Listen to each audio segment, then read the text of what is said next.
सुबह के बज रहे हैं 4:30। हालांकि घड़ी में टाइम सही नहीं दिखा रहा, तो मैं फ़ोन में दिखा देती हूँ 4:30 हो रहे हैं और बाहर काफ़ी अंधेरा है। हम लोग अपने छत पर ही वॉक करेंगे और यहीं पे 10,000 स्टेप्स कंप्लीट हो जाएंगे। और ये देखिए, सुबह भी बहुत प्यारी सी हो गई, कंप्लीट हो गए हैं स्टेप्स, नीचे आ गई मैं। और आज मैं अपने लिए बना रही हूँ दही और केले का स्मूदी। अगर आप वज़न कम करने की कोशिश कर रहे हैं तो केला अवॉइड करें। इसमें काफ़ी शुगर और कार्ब होता है, तो जो लोग वज़न कम करना चाहते हैं उनको शुगर और कार्ब को कम से कम लेना चाहिए, क्योंकि कार्ब भी शुगर में ही कन्वर्ट हो जाता है और फिर आप फैट लॉस कर नहीं सकते। स्मूदी बनाने के लिए आपको कुछ नहीं करना है, इसमें शुगर वगैरह कुछ भी नहीं ऐड करेंगे। हनी भी नहीं ऐड करना, क्योंकि वो भी एक तरह से शुगर ही होता है। बस ये तैयार हो गया है।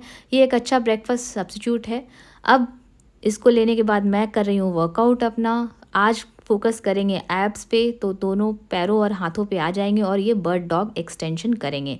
तो पैरों और हाथों को अंदर की तरफ लेके बाहर की तरफ करना है। उल्टे हाथ और पैर हैं। स्टमक को अंदर की तरफ ब्रेस करेंगे, तो इससे आपका कोर स्ट्रांग होगा और पैर और हाथों के भी मसल्स जो है स्ट्रांग करेंगे। तो दोनों साइड से इसको कर लेंगे। 12-12 के 3 सेट करेंगे। आप बीच में चाहें तो रेस्ट भी ले सकते हैं, और अगर स्ट्रेंथ है तो लगातार कर सकते हैं। ये करने के बाद ये डेड बग लेग एक्सटेंशन है। ओवरहेड पे इस तरह से डंबल को होल्ड करेंगे और पैरों को इस तरह से एक्सटेंड करेंगे। फिर दोनों पैरों को एक साथ एक्सटेंड करेंगे।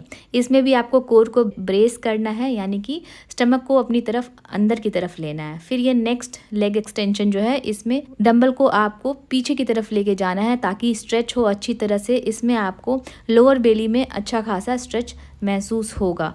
तो ये आपको भी 12-12 के 3 सेट करने हैं। और फिर ये पुलअप एक्सटेंशन करेंगे हम लोग, डेड बग पुलअप एक्सटेंशन। इस तरह से करते हुए दोनों पैरों और हाथों को आगे पीछे ले जाएंगे। ये सारे एक्सरसाइज उनके लिए बहुत फ़ायदेमंद है जिनको बैक में पेन होता है और वो क्रंचेस नहीं कर पाते हैं। तो क्रंचेस नहीं कर पा रहे हैं तो आप ये वाले एक्सरसाइज कीजिए, आपको एब्स में ट्रांसफॉर्मेशन दिखेगी। फिर ये ग्लूट ब्रिज मार्चेस हैं। इसमें भी डंबल को आप ऊपर की तरफ पकड़ के स्टमक को ब्रेस करते हुए ऊपर पुल करेंगे और इस तरह से लेग को अपनी तरफ अंदर की तरफ खींचेंगे। इसमें भी सांस को लेते समय ऊपर करना है, छोड़ते समय पैरों को नीचे करना है। ये भी आपके ग्लूट्स को भी स्ट्रेंथन करेगा, कोर को स्ट्रेंथ करेगा। हाथों में डंबल है तो उसकी भी स्ट्रेंथ बढ़ेगी और पैरों के मसल्स भी स्ट्रांग होंगे। तो ओवरऑल एक्सरसाइज है। अब ये प्लैंक होल्ड करेंगे। तो जो लोग पुशअप्स नहीं कर पाते उनको पहले प्लैंक होल्ड करना चाहिए। 30 सेकंड से बढ़ाते बढ़ाते आप इसको 1 मिनट तक ले जाएं। शुरुआत में आप 30 सेकंड करें।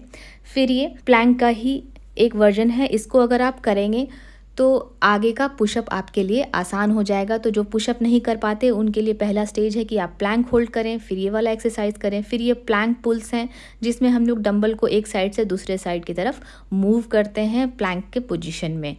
इन सब को करते हुए अपनी ब्रीदिंग पे आप ज़रूर ध्यान में रखें। कोर को ब्रेस करते हुए अंदर की तरफ खींच करके रखें। पूरे ही बॉडी पे आपको स्ट्रेच महसूस होगा। अब ये रेज्ड पुशअप्स हैं। अगर आप नॉर्मल पुशअप्स नहीं कर पाते हैं तो ये रेज्ड पुशअप, यानी कि किसी बेंच या सोफे पे इस तरह से रेज करके आप पुशअप ट्राई करें, या फिर पहले दीवार पे आप इस तरह से ट्राई कर सकते हैं। फिर धीरे धीरे आप इसको इंक्रीज़ कर सकते हैं। फिर ये क्रॉस स्टैंडिंग क्रंचेस, जो क्रंचेस नहीं कर पाते हैं उनके लिए भी एक अच्छा सब्स्टिट्यूट है। इसमें भी आप देख सकते हैं कि ओवरऑल बॉडी का एक्सरसाइज हो रहा है, लेग्स, कोर और पैरों का। तो ये भी बहुत अच्छा एक्सरसाइज है, आप ज़रूर ट्राई करेंगे। और फिर ये बेंट ओवर रोज़ हैं। बेंट ओवर रोज़ से आपके शोल्डर और आपके बैक का एक्सरसाइज होता है। तो इस तरह से देखिए हम लोगों ने पूरी तरह से अपर बॉडी का एक्सरसाइज कर लिया। ये भी आप 12-12 के 3 सेट करें और थोड़े स्लैंट पोजीशन में रहें। अब ब्रेकफास्ट पे मैं यहाँ पे एग लूँगी। तो ये सारे एक्सरसाइज का आपको इफ़ेक्ट तभी दिखेगा जब आपका खाना यानी कि डाइट अच्छा होगा। अगर आप ब्रेकफास्ट में अभी 2 आलू के पराठे खा लेंगे, फिर स्नैक्स में चिप्स लेंगे या फिर चॉकलेट खा लेंगे, तो बिल्कुल भी ट्रांसफॉर्मेशन नहीं दिखेगा।